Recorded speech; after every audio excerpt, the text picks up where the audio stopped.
வசுதே வசுதம் தேவம் கம்ச சாணூர மர்தனம் தேவகி பரமானந்தம் கிருஷ்ணம் வந்தே ஜெகத்குரும்.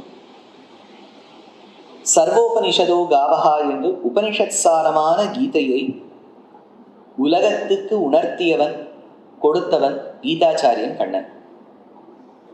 அவருக்கே ராமாவதாரத்தில் ஒரு குறை இருந்ததாக பெரியோர்கள் சொல்லுவார். அவர்கிட்ட மைக்க கொடுத்துட்டான். சுத்தி வானரங்கள், நீ ஏதாவது சொல்லுன்னா.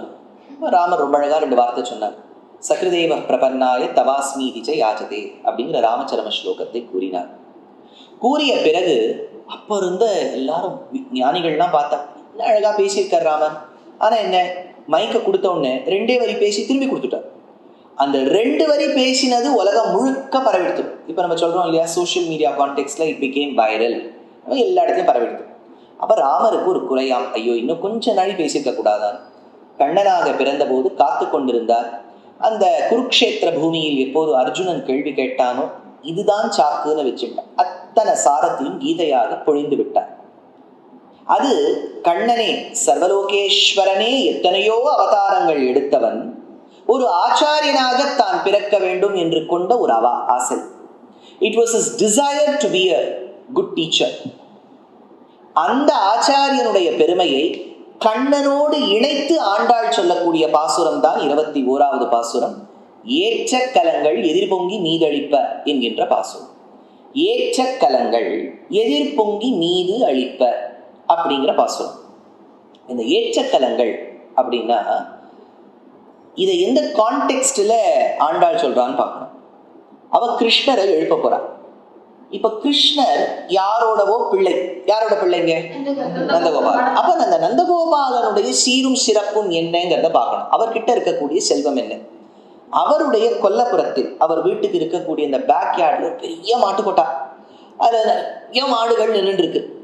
அப்போ அந்த மாடுகளிடத்திலிருந்து பாலை கறக்க வேண்டும். முன்னாடி நான் சொன்னேன், உபனிஷத்தே பசுவாயிட்டா கிருஷ்ணர் கறந்து கீதைங்கிற பாலை கொடுத்துட்டார்.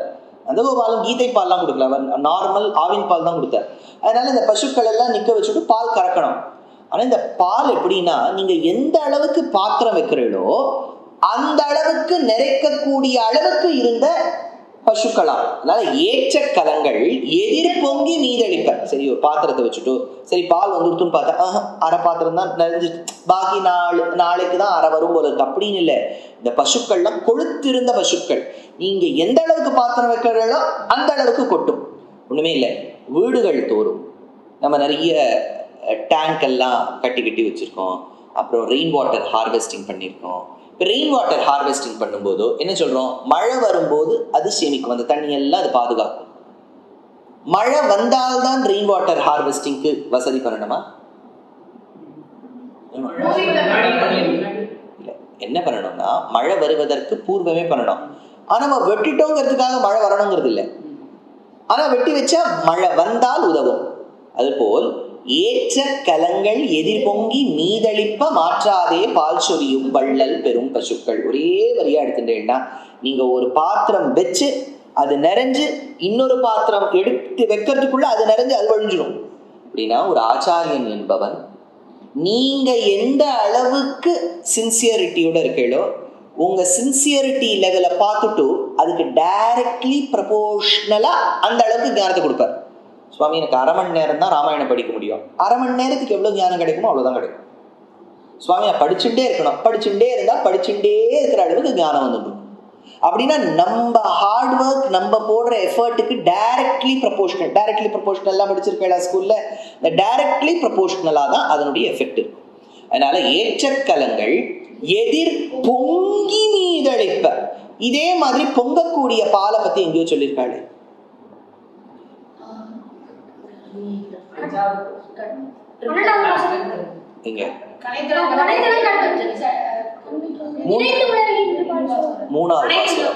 நினைத்து முலைகளியே நின்று பால் சோர. 3வது பாசுரத்துல ஏற்கனவே பால் சொரியதை பத்தி சொல்லியிருக்காளா. 21வது பாசுரத்துல ஊற்றமுடையாய் பெரியாய். இந்த இடத்துல அப்பேற்பட்ட நந்தகோபாலனுடைய பிள்ளையே அறிவுராய், ஊற்றமுடையாய் பெரியாய், அடியவர்களை காப்பதில் ரொம்ப வல்லமை பொருந்தியவன். ஊற்றமுடையாய் பெரியாய், இல்ல சாமர்த்தியசாலியாக இருக்கக்கூடியவன். பெருமாளுக்கு ஸ்வரூப நிரூபக தர்மங்கள் என்று 5 உண்டு. அது என்னென்ன தெரியுமோ? சத்யத்வம், ஞானத்வம், அனந்தத்வம், அமலத்வம், சத்யத்வம், ஞானத்வம், அனந்தத்வம், அமலத்வம், ஆனந்தத்வம். இது 5க்கும் ஸ்வரூப நிரூபக தர்மங்கள் என்று பெயர். இந்த அத்தனையும் நிறைஞ்சவர் எம்பெருமான். ஆனா இதெல்லாம் அவனை பெரியவன் பெரியவன் என்பதனை காண்பிக்கும். நம்மளோடு பழகிறதுக்கு நிரூபித ஸ்வரூப விசேஷணங்கள் வேண்டும்.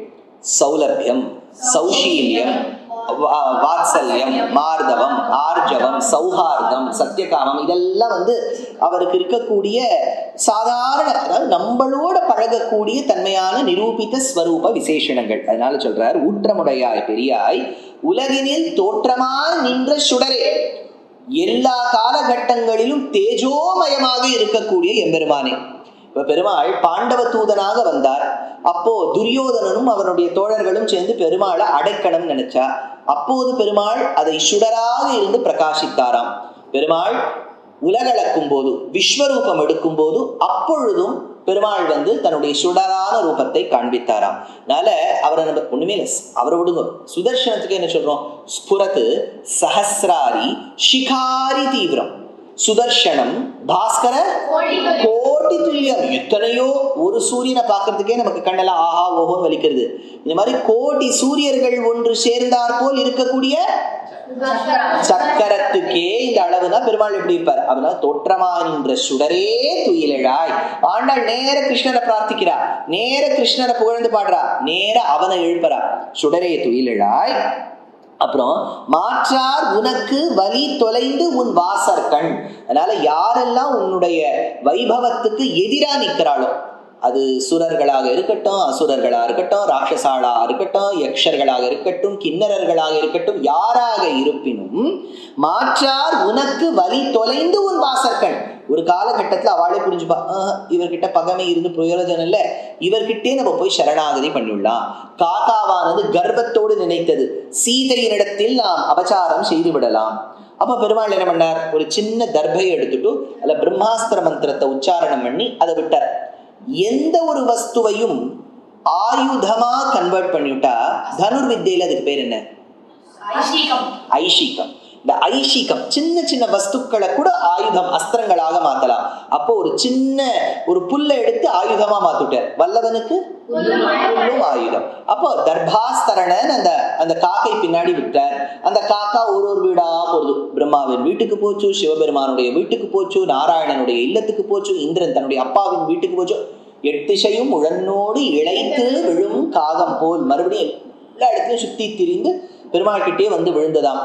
விழுந்த பிறகு மாற்றார் வலி தொலைந்து உன் வாசற்கண். திரும்பி அவர் பெருமாள் ஆத்துக்கே வந்துருத்தோம். ஆற்றாது உன் அடிபணியுமா போலே என்ன மண்ணுச்சுடுன்னு கேட்டுதான்.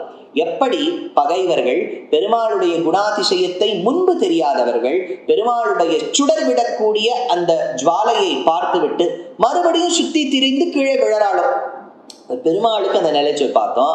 இப்ப சக்கரத்தை பத்தி சொன்னேன் பாருங்க, ஞாபகம் சொல்லுங்க. அம்பரீஷன் ஒரு ராஜா. அந்த அம்பரீஷன் ஏகாதசி விரதம் இருப்பார். அன்று ஒரு நாள் துவாதசி என்று காலகாலத்தால் என்ன சாப்பிடுவோம்? அது பேர் என்ன? பாரணை. பாரணை மேற்கொள்ளும் போது துர்வாச மகர்ஷி வந்துட்டார். துர்வாசன் நானும் சாப்பிடுவேன். யாராவது உங்க ஆத்துக்கு வந்தா சாப்பிடக்கூடாதுன்னு சொல்லுவேன். நீ என்ன சொல்லுவார்? ரோஷன் சாப்பிடுவோம்னு சொல்லுவேன். முதல்ல உனக்கு இருக்குமா நீ பார்த்துப்பியா? இல்லாட்ட அவள் கொடுத்துட்டு எனக்கு பரவாயில்ல சார், நான் பட்னி இருந்தாலும் பரவாயில்ல, 4-5 நாள் உடம்பு தாங்கும், அவளுக்கெல்லாம் கொடுத்துட்டு தான் சாப்பிடுவேன். 4-5 பேர் நான் அனுப்புறேன் வீட்டுக்கு, அட்ரஸ் கொடுத்துட்டு. அதனால இந்த துர்வாசர் வந்தார். துர்வாசர் வந்த உடனே அவர் என்ன பண்ணார்? நான் சாப்பிட்றேன்னு. அதுக்கு என்னப்பா பெரிய விஷயம் தான், சாப்பிடலான்னு சொன்னார். அவர் வரவே இல்லை, ரொம்ப நாழி ஆயிடுச்சு.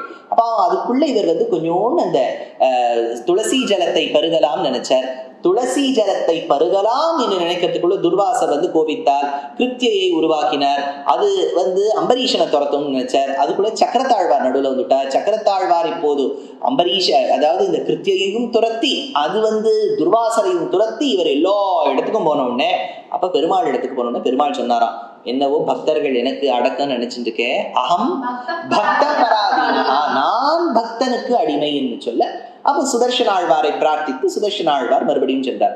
அப்ப பெருமாளே சுடர், அவர் கையில இருக்கிறதும் சுடர்.